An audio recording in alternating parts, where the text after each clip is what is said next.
Good afternoon, everyone, and welcome to the Montana State Fund webinar titled Implementing a Return to Work Program. My name is Tammy Lynn, and I will be the facilitator.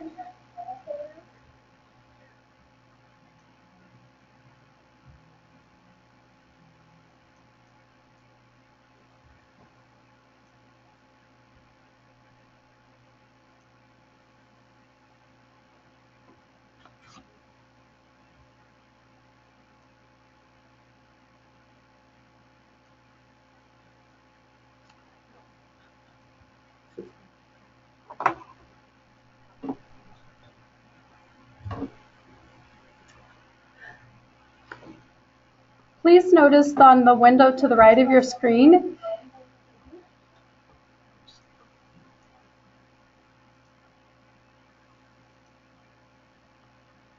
this window allows you to ask questions to us during the course of the webinar. We will also have some time at the end of the webinar to take questions from the audience. If you would prefer not to see this window during the course of the presentation, simply click on the orange arrow tab there at the top right of your screen.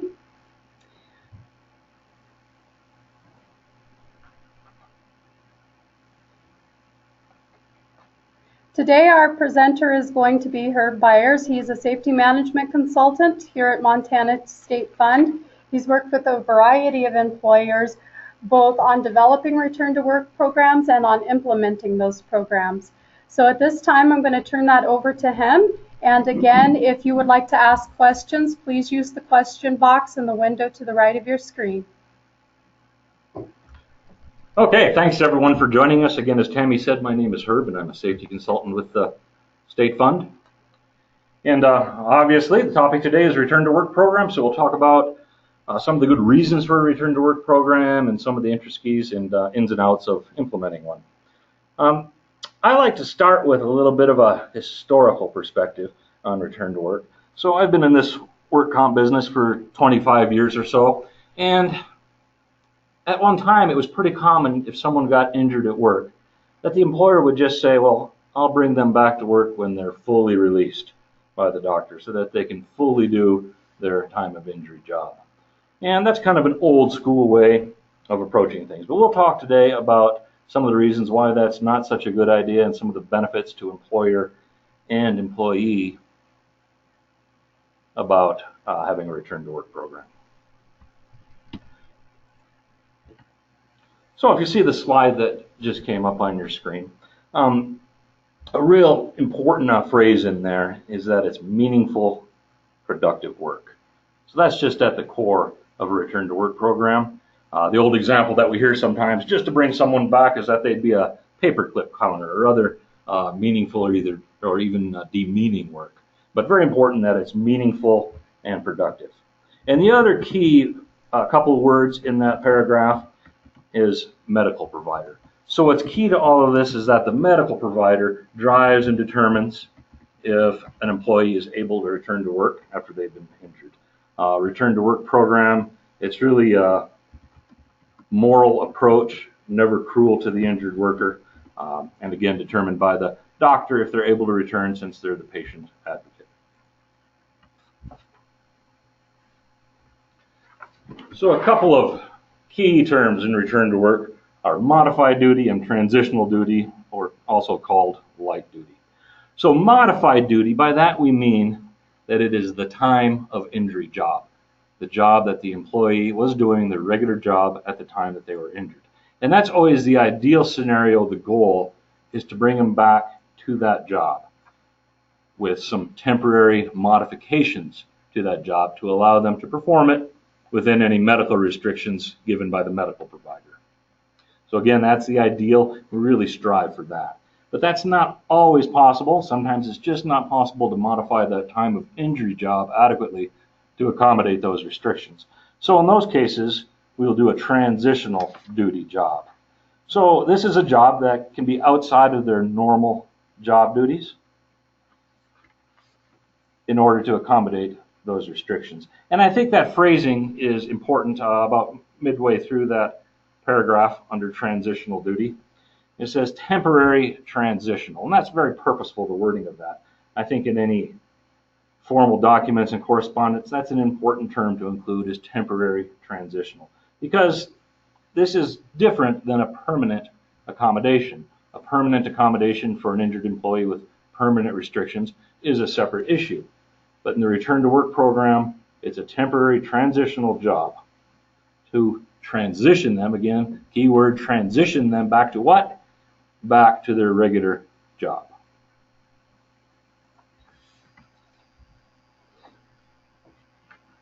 So again, in contrast to the old school way of thinking that someone can come back when they're fully released for their time of injury job, let's look at some of the employee and employer benefits.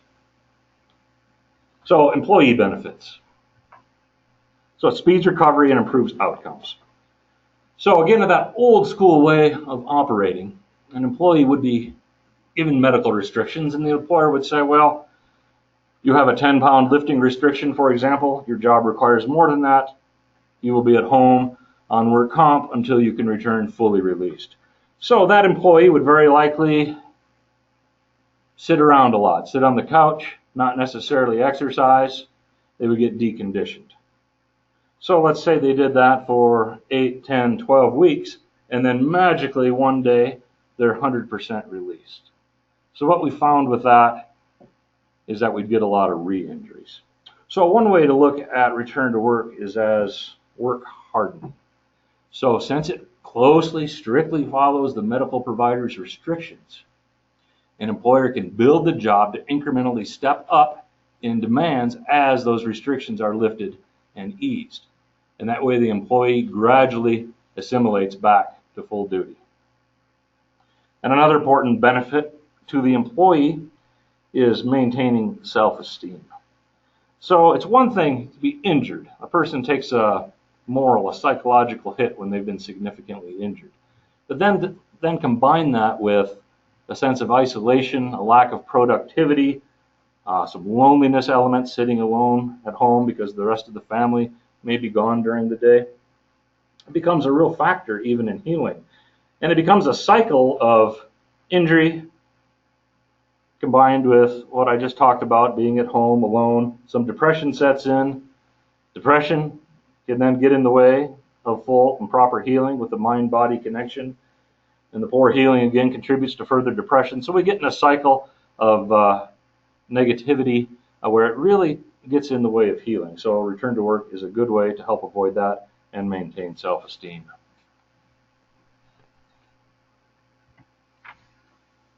Another benefit, still on the employee side of return to work, is it really reduces the financial impact of the potential of missing work. So many employees and some employers, indeed, don't fully understand what work comp benefits are. But when an employee gets injured and is going to miss work, they first must miss 4 days of work or 32 hours if they have an unusual work schedule without workers' compensation pay. So that's a considerable factor. And then also that it is not full pay that kicks in, but rather 2/3 of their average weekly wage. And that is even capped at a max for higher than average paid workers. So by avoiding that, by avoiding the missed work, a return to work program can really ease those burdens on the employee.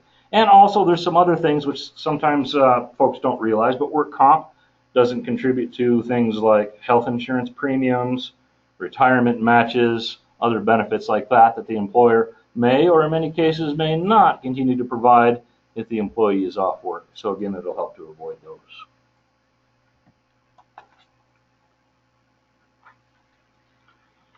And now let's look at some of the employer benefits to a return to work program. And I think a great one is that it retains good employees. And the way I like to think of this and the way I encourage employers to explain the program to employees is that return to work is an employment benefit. So if an injured employee, if an employee gets injured, a good, valuable employee, the employer is not just going to let them take a financial hit and stay at home. They're still a valued part of the organization, and it's a benefit that they will be able to stay in the workplace, keep earning the wage, and avoid some of those negatives that we discussed. So it's certainly an advantage to the employer in that regard. Another thing it does, and this is a big one, is a return to work program really manages the impact on work comp premiums. So without going into too great a detail, I'm going to talk a little bit about how return to work affects work comp premiums. Simply said, losses drive premiums. As employers have higher losses over a period of time, that will certainly tend to drive higher premiums. So in a very direct sense, just having greater costs on the work comp claim because of the wage loss benefits will certainly drive higher premiums. But it's even a bigger factor than that. Most employers, I should say many employers in Montana, have an experience rating for their workers' compensation. Certainly any large employer has that. So an experience modification factor is a factor that compares an employer's loss performance to the loss performance of many other employers with similar types of work. And a key factor that goes into that are wage loss claims, indemnity claims. And the system is really built to where indemnity claims drive the experience modifier. And the way that is done is that medical-only claims, claims that don't become wage loss claims, don't become indemnity claims, are discounted 70% in that formula. So if we take an example where we have two identical injuries, employee A and B, identical injuries, and each of those employees has $10,000 of medical bills as a result of that injury. Employee A, the employer can bring back to work with modified or temporary transitional duty. Employee B, employer does not bring that employee back to work. That employee will go on wage loss benefits, and it will be an indemnity claim. So employee A's claim, $10,000, is only weighted 30% in the experience modification formula. But employee B, who has $10,000 of medical also, well, let's say $100 in indemnity, they just missed a little bit, that will go 100% into the experience modification formula. So the system is built to reward employers that have a return to work program.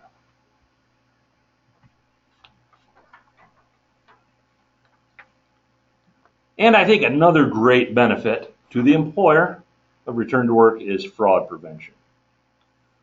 So sometimes in Montana in a late October, early November time frame, we might see a spike in folks who might like a little time off, and I can sure empathize with that.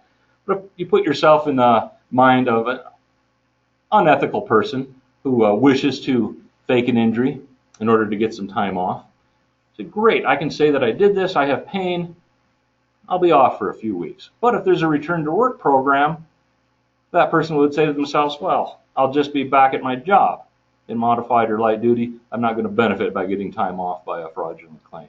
So it helps to prevent that scenario. I always like to say on this, though, most folks are fine, ethical, good folks. It's a very small percentage that contemplate fraud, but it is a very real thing. And like in many things, the few folks can have a big effect on the whole system.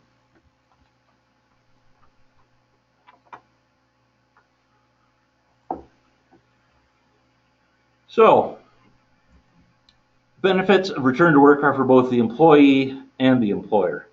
And I think it's good to think of this in terms of how it facilitates having things work in the best possible way when a potential lost time claim happens.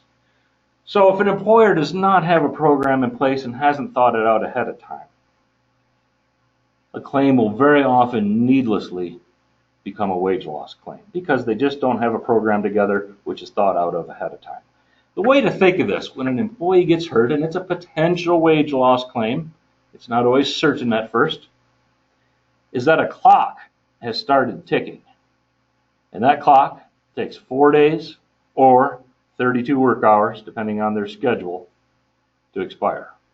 At that point, the claim will become an indemnity wage loss claim. That is the waiting period before indemnity benefits to the injured employee take effect. So the goal here is really to get that person back, hopefully immediately where they don't have to miss any time, but certainly within that 4-day, 32-hour window. And that can only happen really if I have a program in place ahead of time, everyone is trained and educated on it, and there's a prepared methodology to deal with that claim. And much of that involves around getting information to and from the medical provider. And we'll talk about that in more detail. I would just like to emphasize the employer really needs to own that return to work program. It's such a tight time frame, and the employer is just crucial to getting the person back within those 4 days. They can't rely on external parties to reliably make that happen.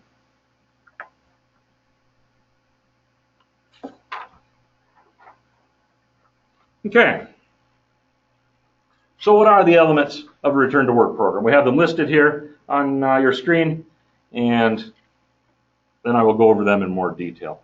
So briefly, just to read them, a written policy, very important. Grab-and-go kits, we'll talk about what those are and how to use them. Temporary transitional jobs, communication, and educating employees. So for a written policy, I would note that we have a sample return to work program, written policy, and that can be found at the link that you have there on your screen. If you don't remember the link, it's just at our SAFEMT, SAFEMT.com website, and it's pretty intuitive to find it from there. There's a lot of safety information as well as a good deal of return to work information at that site. But what a policy in place ahead of time does is it helps ensure that return to work is applied equally and fairly to everyone. We certainly want that to happen from a human resources standpoint and just from a standpoint of the right thing to do. And when it's a formal program, when it's documented, it gives a program weight. It gives it authority that this is our formal program. So I'd encourage you to check out that sample and tailor it to your organization.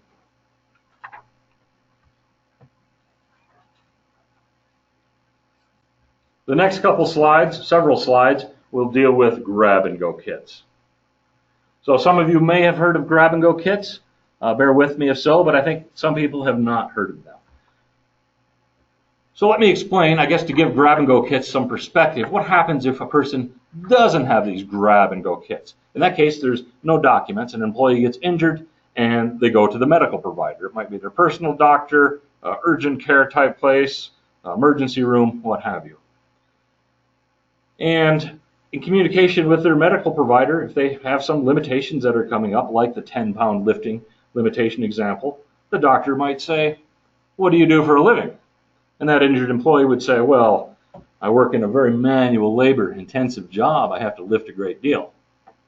The doctor says, "Well, I don't think you can lift more than 10 pounds, at least for a number of weeks until a follow-up visit. I'm going to take you off work." So when it happens like that, it's probably going to be a wage loss claim, and that's a difficult situation. So what a grab-and-go kit is, it's an envelope that has some key documents in there that lets the doctor know that there's a return to work program in place. It gives them an idea of the type of job that the employee works, and also gives them a very important form to fill out what the restrictions are and what the employee can do, what their abilities are, not just their restrictions. So you should have on your screen the contents of the grab-and-go kit. So the basic kit includes a letter to the medical provider. And I should state that on our website, we have samples of all these that you can customize for your operation. But the letter to the medical provider basically says, "Dear doctor, we at XYZ company value our employee. We're very concerned about their well-being. We have a return to work program that we will bring the employee back to work, and we will accommodate the restrictions you place on that employee's physical abilities." Very important. The next component of that kit is called the medical status form. For those of you that dealt with work comp for some years, that used to be called the work capacity form. It's similar now, but this is a medical status form, and it is a legally required form. Ideally, all medical providers should have that anyway, but not necessarily. So it's a fine thing to include in the kit. That medical status form goes over things like what they can do with hand, wrist, grasping, pushing, pulling, manipulation, lifting in different weight ranges, number of hours that they can work, any other restrictions that the doctor provides. So it's not just what they can't do, but also what they can do to help the employer build transitional or modified duty.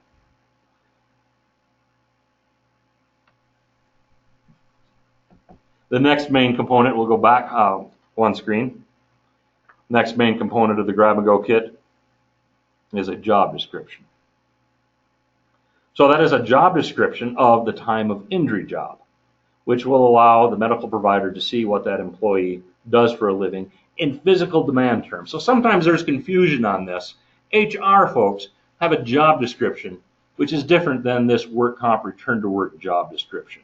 This is a physical functionality job description that describes what the demands of the job are. So it has some similar things to that medical status form, but reaching, bending, kneeling, squatting, climbing, and so forth. A percent of time sitting, standing, and walking, number of hours per day, other things like that about the physical demands. So that'll give the doctor an opportunity to see what the employee does and if they can just release them to that job or if they have restrictions on that. And then another possibility, even an advanced step beyond the basic grab-and-go kit, is to have a transitional duty job description prepared ahead of time. And that can be on that same form, which we provide a sample of on the website. But if you have a job in the organization that's the most likely one for injuries to happen at, where we'd have restrictions compared to the time of injury job, it's really proactive to have that transitional duty job prepared ahead of time. So the doctor can see, well, they can't do their time of injury job, but wow, this transitional duty job is right on the money. It's a lifting restriction built right into it, so that can really help things.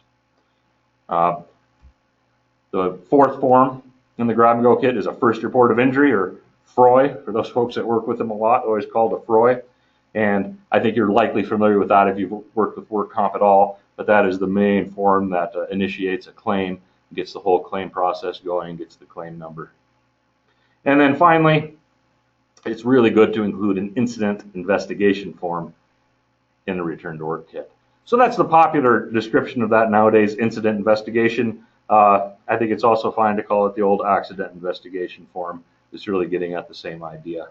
But the notion here is that, hey, we've had an injury, and if we're dealing with a grab-and-go kit, it's likely a significant injury. Safety is what it's all about. Let's try to avoid the next one. So an incident investigation helps us determine root causes for the injury and what can we do to prevent it going forward. And it can also be instrumental to help the claim examiner in adjusting the claim. It's good information to have. And on your screen, again, we've shown once already, but this is the link to the website.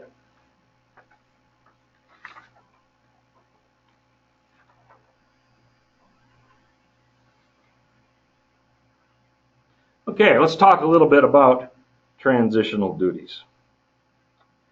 So, I think an employer needs to get creative in thinking about transitional duties.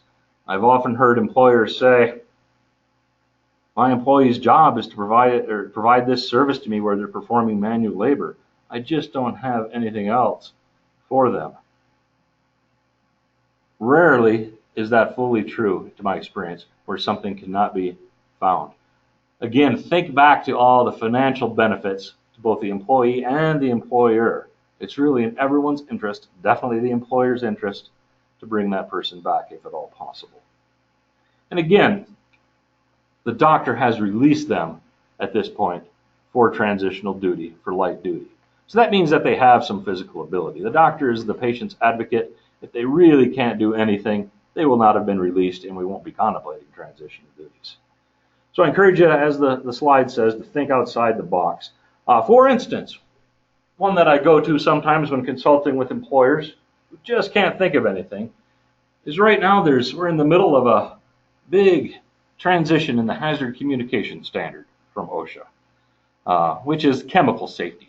So that's material safety data sheets becoming safety data sheets.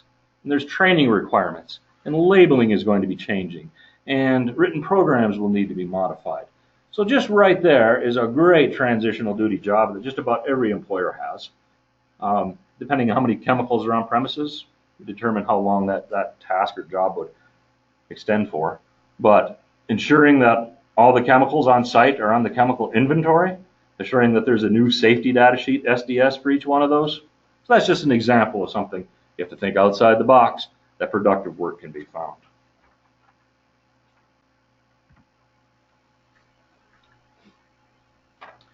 On the next slide, at the bottom, we have a link that I think is a good resource. So we have some sample transitional duty ideas by job category, and those can help an employer in the thought process of what can this employee do. So I'd encourage you to check that out. But also, walk around your facility, talk to other folks in the organization. What can be done? What is some productive work that folks need help with? One trick that also works is to go outside that person's department. Sometimes people get blinders on and only look within a certain department that the employee had the injury in, that their normal work unit is. You look outside that department, often a whole number of modified transitional work tasks can be come up with.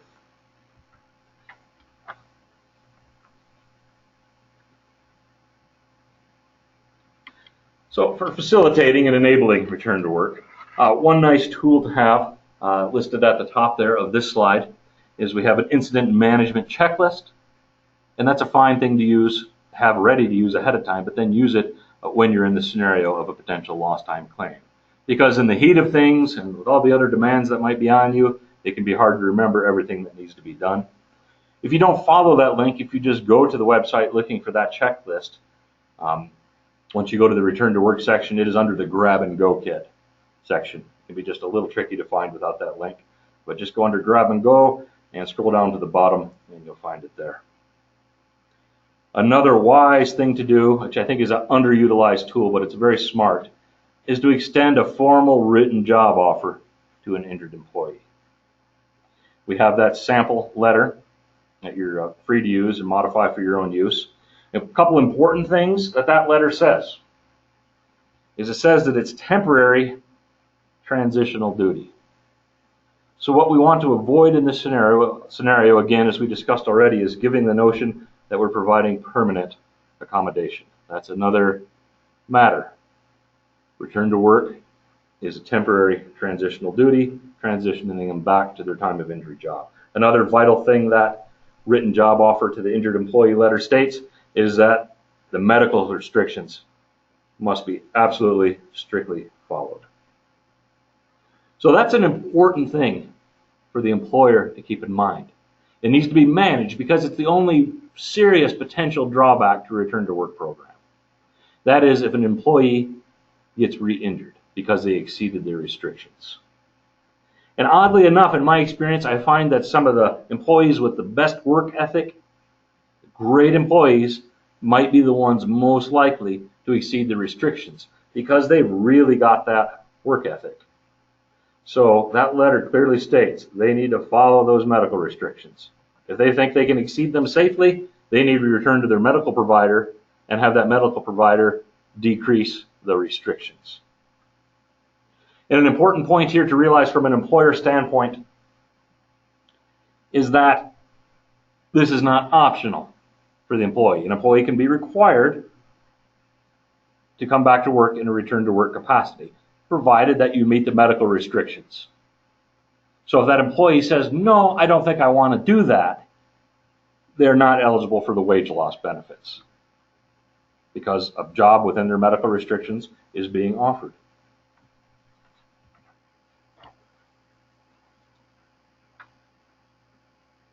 A little bit more on facilitating return to work, and we touched on this already, but it's so important, I'll stress it again. The employee needs to perform only the job task approved by the medical provider. So a talk needs to be had with that employee. They need to be watched to make sure that they don't exceed those restrictions because it's hard. Some folks like to work hard and really do the job, and they're used to doing the full job. That's their habit. And another thing that can get in the way of this is peer pressure. So this is where education and training becomes really important in the workplace. But if a work crew is used to working together, everybody fully contributing physically to the job, and then one comes back in a modified capacity where their physical nature of their job is lessened, If the other folks on that crew or work unit don't understand it, there can be some real peer pressure. And it doesn't have to be overt verbal peer pressure. You know what I mean. There can be just peer pressure that the person needs to pull their weight and that kind of thing. So there needs to be training to everyone involved. Hey, this employee, our coworker, got injured on the job. We're bringing him back at a modified job. He is not to exceed his medical restrictions, and everyone else here is to help him. Remember that and help him out so that he does not need to exceed his medical restrictions. That's the approach to take. And when it's explained as an employee benefit, you can say, and if you get hurt sometime, the same benefit applies to you. You'll come back at a modified duty job, and your coworkers will help you stick with your restrictions. It's a good approach to have. Follow-up is very important. You need to ask the injured employee, is everything going okay with the transitional job? Do your restrictions seem appropriate?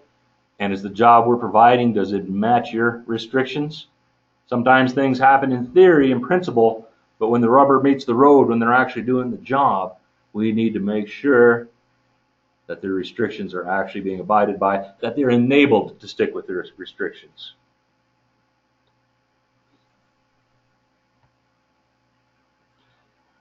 And another reason for follow-up and continual monitoring of the situation is ideally restrictions are not static. When they return to a medical provider, as they're stepping back to full duty in this transitional system, the restrictions will be lightened. So update that as restrictions ease. And finally, on this slide, communicate with your state fund claim examiner. So that if it's a lost time claim, the claim examiner is intricately involved with that claim. We need to have open communication between the claim examiner and the employer, and of course the injured employee. But I want to stress again though, the employer needs to own their return to work program. They cannot rely on a claim examiner to run the return to work for them. They need to facilitate the employee getting back. They need to check on them continually and watch them.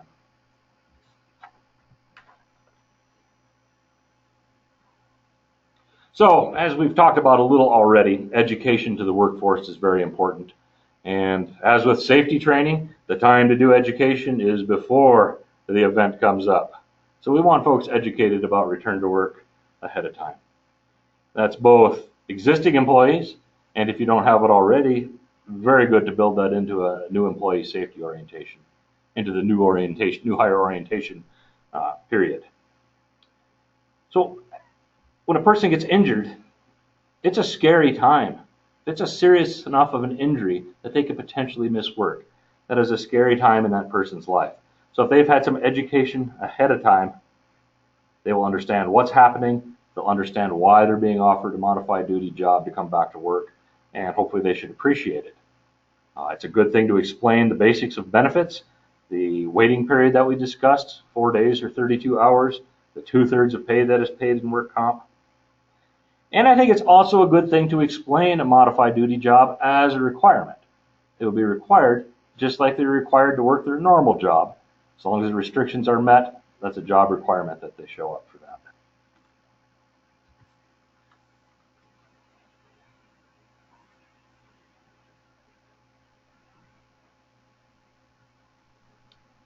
Regarding education of leadership and possibly safety committee folks about return to work, I think it's important that they understand the significant financial benefits to the employer of a return to work.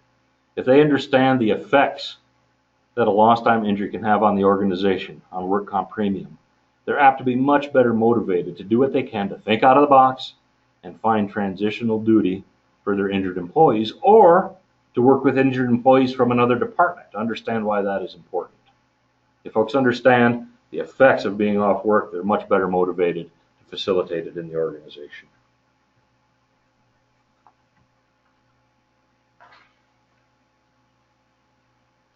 I like this slide in that it says the golden rule. So do unto others as you would have them do unto you. Because at its core, the return to work program is a good program. It's good for employers. It's good for employees. And it's the right thing to do. A good program is respectful of the employee. It's designed to have them heal better and avoid re-injury, to avoid the financial ramifications of missing work, it's a good program. And I think if employers go into it with that mindset, it really eases the communication with the injured employee.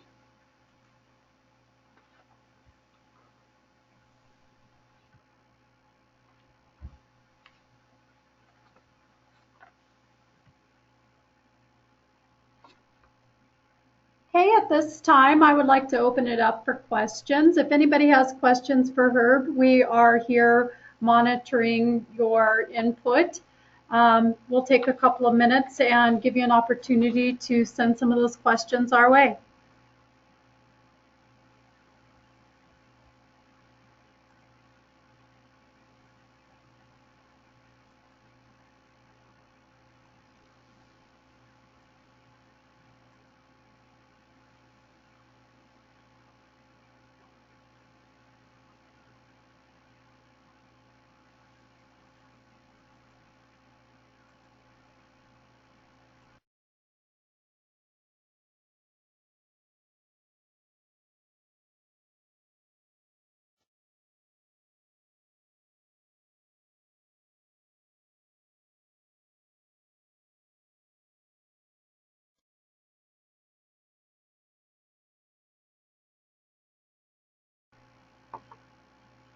Okay, I see a question here regarding a copy of the PowerPoint. Our entire session today was recorded and will be available shortly on our website, so that will be out there for you to utilize.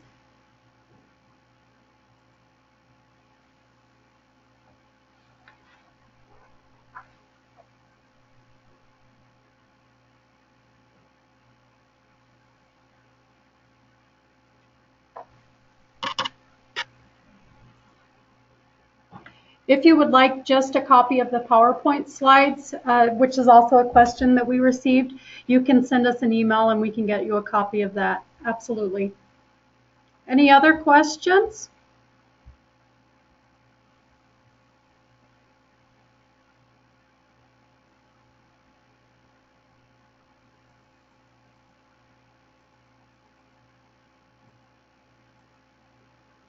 Okay, we have a question here. Thoughts about supervisors or safety officers accompanying an employee to the doctor and making sure the paperwork for return to work is filed. So I'm going to turn that over to Herb. Sure, that's a very good question. The practice of having someone accompany the injured employee to the doctor can be a great program and a great idea, or it can be a terrible one. It all depends on how it's implemented, and I'd go back to that final bit we discussed about the golden rule. So if the notion is that the employee is under stress and you're going to be with them to ease their mind and make sure they get there okay, make sure the doctor gets the paperwork, that's great. And that helps to make sure that the paperwork is filled out and brought back to the employer so that return to work can be arranged. I think it's great in that case. Where it's not good is if it's intrusive. If the employer tries to actually go in the exam room with the employee and the doctor, that's really not appropriate. So those kind of scenarios need to be avoided. But the great benefit is make sure the return to work paperwork, the medical status form, gets back to the employer in a timely manner.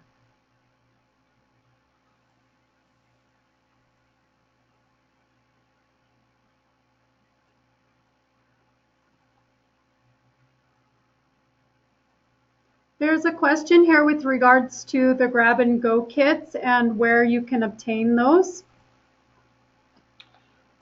Sure, on our website we have all that available. There's a icon to click on the left side, as I recall, and helps you to build your own grab and go kit.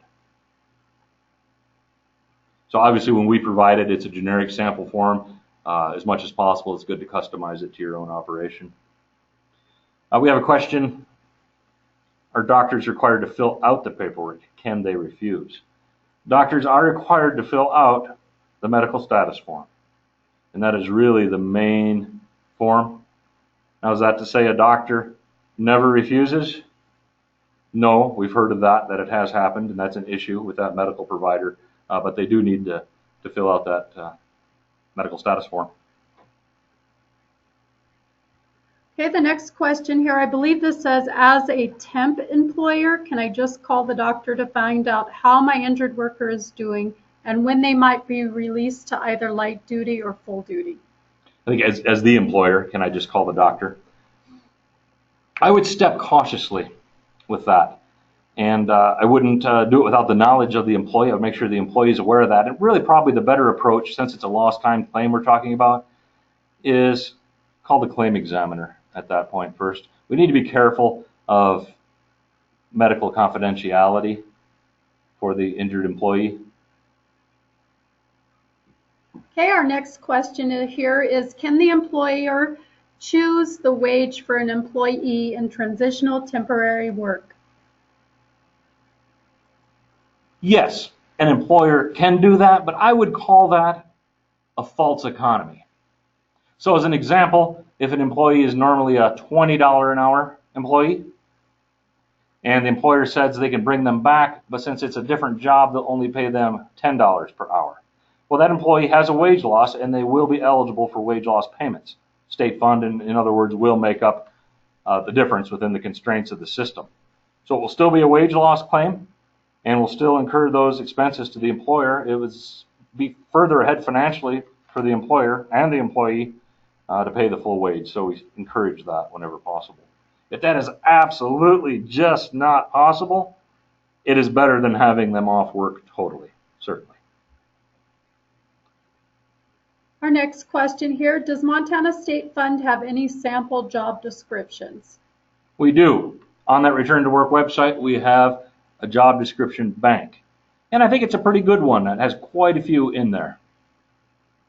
Just, again, it's a sample one, built it for generic positions. Be sure when you pull it up to make sure it applies to your job and change it as you need to. Don't the doctors often expect to know right away if the case is work-related, even if the employee may not know if the case is work-related? Certainly, it's desirable as soon as possible to know that it's work-related and let the medical provider know that it's going to be a work comp claim. In most cases, when it's not an emergency situation, you should be able to get a work comp claim number ahead of time. Now, where this gets tricky is it's not always clear, is this work-related or not? Sometimes the employee goes to their doctor, and it's a medical determination. Is this work-related or is it not? In some cases, the doctor makes that determination. Okay. At this time, that's all the questions that we've received. Are there any final questions? Seeing none, we're going to conclude our webinar for today.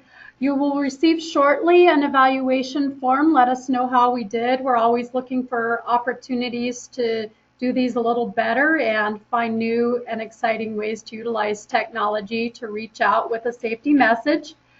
As I mentioned before, we did record this session and it will be available on our website shortly. For those who are interested in getting a copy of the PowerPoint itself, please send an email to us here at TA as in Apple, Lynn, Lynn, at MT abbreviation for Montana.gov, and we will get that out to you. Thanks so much and have a great day.